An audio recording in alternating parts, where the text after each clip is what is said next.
What's going on, guys? Tyson here, welcome back. And oh man, do we have things to talk about today. Issue 2 of the Dynamite Ben 10 comic has preview pages out right now. And let me tell you, some of what's in here is going to divide this fanbase right down the middle. We've got alien transformations that don't work the way you remember. We've got a coloring error that sparks a bigger conversation. And we've got one change to a classic alien that I genuinely need your opinion on. Because I'm still not sure how I feel about it myself. Drop your thoughts in the comments. Let's get into it. Quick context for anyone just joining us. Dynamite Entertainment picked up the Ben 10 license and launched a comic series, and issue 1 already sold out. That is not a small thing. It tells us there is a massive appetite for Ben 10 content in print form and fans showed up in a big way. But here's where it gets interesting. Issue 1 introduced us to a version of Ben 10 where the Omnitrix seems to have its own agenda. Ben isn't in control the way we're used to seeing him. He can't just slap the watch and go forearms on command. The Omnitrix is transforming him based on what it decides the situation needs. A friend of the channel who has been closely tracking this series pointed out that this actually echoes some early, almost forgotten lore from the original 2005 run,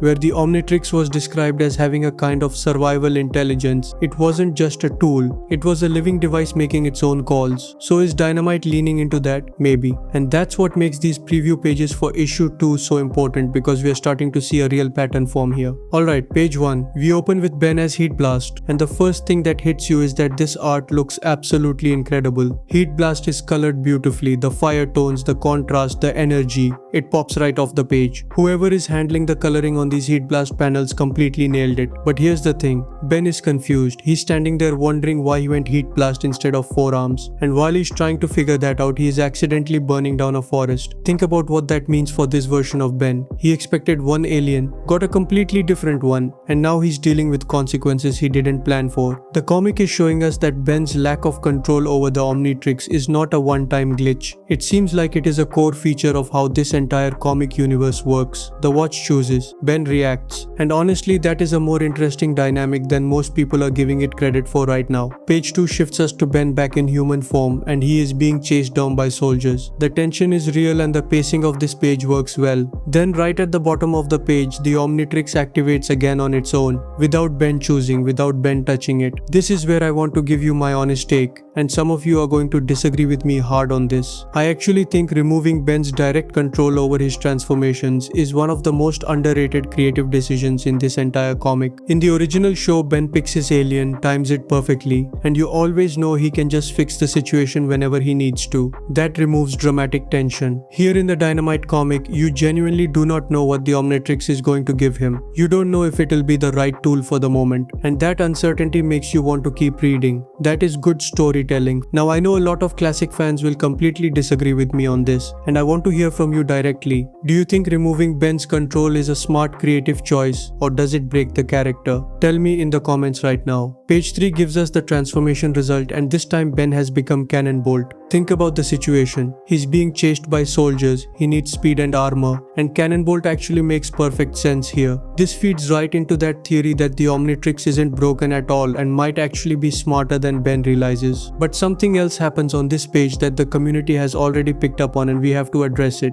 There is a coloring error. When Ben was Heat Blast earlier, the Omnitrix symbol on his chest was white. Now as Cannonbolt it's green. That is an inconsistency and it is a mistake. Comic production runs on brutal deadlines and colorists are often working from written descriptions rather than direct visual references. So this kind of thing does happen, and it's not the first time we've seen it in a major comic run. My honest opinion is that it's not a deal breaker for the series. But here's the more interesting version of events. What if it was intentional? What if the Omnitrix color in this continuity actually reflects its mode or calibration state, white for override and green for standard operation? Reports have said some fans in the community are already floating exactly this theory. I'm probably reading too much into it, but correct me in the comments if you think there's actually something there. Last preview page, and this is absolutely the one that is going to get the most people talking. Cannonbolt rolls into his ball form, classic, expected, we love it, but his face is on the outside of the ball. Let that sink in for a second. In the cartoon, Cannonbolt folds completely inward into a smooth sealed shell. His face is hidden, his whole body is protected inside that armor, and that's what makes him such a powerful defensive form. Here in the comic, his face is visible on the outside outer surface of the rolling ball, and it actually slightly resembles a hedgehog curling up in real life, which is striking in its own strange way. But it completely changes the logic of what makes Cannonbolt powerful in the first place. If his face is exposed during the roll, he is not fully protected the way we have always understood him to be. Popular fan theory suggests the Dynamite team may have been working from early concept art or a brief that didn't match the final cartoon model sheets, and that is entirely possible. Here is my take though, and I will take whatever heat comes from this. I don't fully hate it. It's strange and it's different, but it gives Cannonbolt a personality in his ball form that the show never really gave him. In the cartoon, the ball is just a ball. Here you can still read the character inside it. That's a genuinely interesting visual choice to me, even if the internal logic doesn't fully hold up. Before we wrap the breakdown, let's hit the extra news because it's worth talking about. Issue 1 is already going to a second printing with new covers by Robert Carey showing Ben and 4 arms in front of the Ben 10 logo. Clean, bold, simple, and it works. There is also a brand new variant cover for issue 2 drawn by Cormac Hughes that shows off all the aliens in this comic series. And honestly, the stinkfly on that cover might be the best stinkfly design we have seen outside of the original cartoon. The proportions, the colors, the energy, it just feels right. This series is clearly gaining real traction, and the sellout of issue 1 proves the audience is there and paying close attention. Now here is what I need from you. Do you think the Omnitrix controlling Ben rather than Ben controlling the Omnitrix is the right direction for this comic, or does it completely undermine who Ben Tennyson is supposed to be as a character? And what about Cannonbolt's redesigned ball form? Interesting artistic choice, or something that needs to be corrected by issue 3? Leave your answers below because I read every single comment on this channel.